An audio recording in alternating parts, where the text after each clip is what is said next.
Hello everyone. What are you doing? Worrying about your child's future?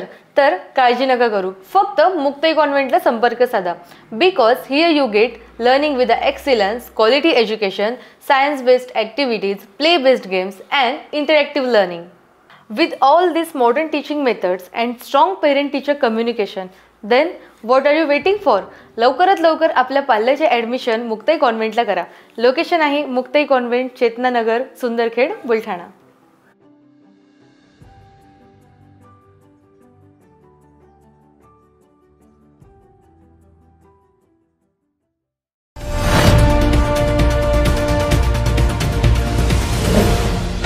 City news वसा जनसेवेचा.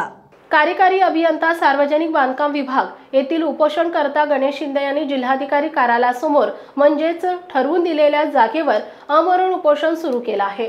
24 मार्च पासून या उपोषणाला सुरुवात झाली आहे. गणेश शिंदे हे कार्यकारी अभियंता सार्वजनिक बांधकाम विभाग येथे कंत्राटी स्वरूपात कामाला होते.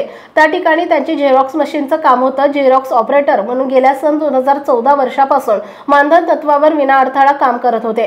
तसेच मी Jijau xerox and general stores, Chinchole chowk, Ramnagar, Buldhana येथून सार्वजनिक बांधकाम विभाग बुलढाणा विभागाचे टेंडर मार्फत कार्यालयीन झेरॉक्स काढत होतो.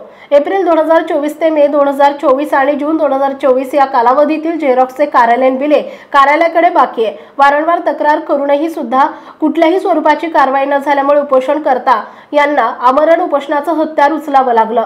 त्यामुळे प्रलंबित बिल काढून देण्यात यावे आणि कामावर घेण्यात यावे. तसेच टेंडर क्लॉक प्रभू गारोळे यांनी मोठा भ्रष्टाचार केलाय. त्यांच्यावर योग्य ती कारवाई करून त्यांची बदली करण्यात यावी आणि त्यांनी खोटे बिले काढून शासनाचे पैसे गोटीसारखा गिळला अशा भ्रष्टाचारी कर्मचारी प्रभू गारोळे यांची बदली करण्यात यावी. या मागणीसाठी उपोषणकर्ते गणेश शिंदे यांनी आमरण उपोषण सुरू केलंय. जोपर्यंत मागणी मान्य होत नाही तोपर्यंत उपोषण सोडणार नाही असं गणेश शिंदे यांनी सिटी न्यूजशी बोलताना सांगितलंय.